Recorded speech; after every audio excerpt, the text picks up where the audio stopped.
soda, and all the rest of the junk I had been pouring into my body. I started to feel different, better. Making my own decisions, ones that worked, empowered me. I stopped taking my hyperactivity pills too. I didn't tell anyone.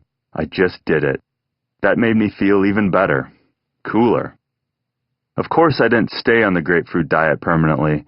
I reverted to the sketchy eating routine of a normal Midwestern kid. But as I grew up, I continued paying close attention to what I ate and drank and how it made me feel.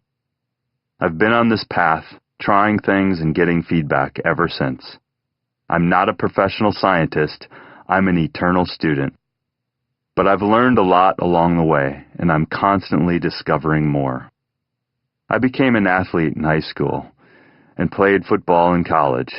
A back injury eventually ended my career, but my passion for learning about what makes us healthy was stronger than ever. I studied exercise physiology and nutrition in college, worked one-on-one helping people who were injured, discovered more about what makes our bodies tick. I read everything I could get my hands on, and then I went out to meet scientists and researchers who were devoting their lives to the study of health and nutrition and picked their brains. When an expert told me something that made sense, I tried it out on myself. If I felt better, I stuck with it. If I didn't, I moved on. I read lots of scholarly papers, but I didn't wait around for the experts to tell me what to do. I jumped in and figured it out on my own.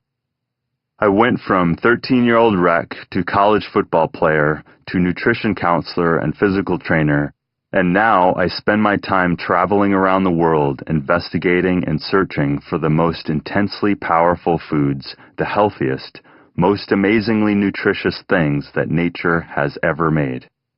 Superfood Hunter is the title that stuck, but my passion for this subject goes so much farther and deeper than that. Now I'm psyched because I get a chance to tell you everything I have learned about our bodies, what they need, and how they really operate. Like this, disease doesn't exist.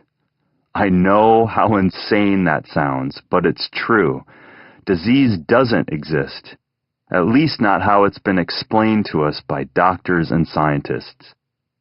Here's how we've been taught to think.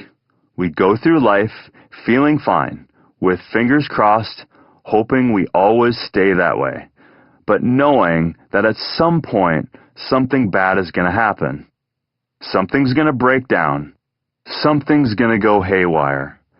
Maybe it will be our hearts, or our livers, or our blood, our lungs, our colons, our bones, our brains, our breasts. Someday, something will go wrong. And then it does. Damn it. Why me? Now we have a disease. It's probably got a scary name. There's usually a specialist nearby who treats nothing else. If we're lucky, it's something the doctors and pharmacists can fix. Otherwise, we may be in real trouble. According to what we've been taught by experts, that's disease. Except it's not.